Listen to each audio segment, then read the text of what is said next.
The weights of ice cream cartons produced by a manufacturer are normally distributed with a mean weight of 10 ounces and a standard deviation of 0.5 ounces. What is the probability that a randomly selected carton has a weight greater than 10.21 ounces? So we are trying to find the probability that x is greater than 10.21. So we are just looking at the normal distribution. We aren't looking at the sampling distribution of sample means. So mu is 10, sigma is 0.5. Our picture looks like this, and we use normal CDF 10.21, infinity, and then 10 and 0.5 to get 0.3372.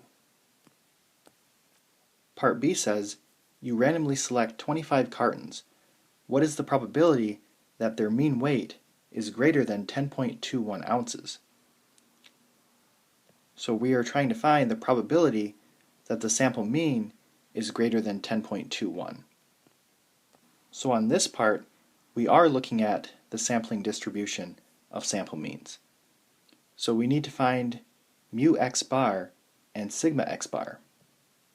So mu x bar is equal to mu, which is 10. Sigma x bar is equal to sigma over the square root of n, so 0.5 divided by the square root of 25, and that's 0.1.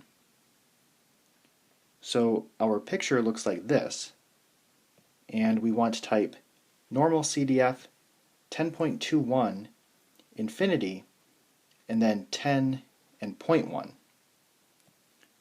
And we get 0.0179.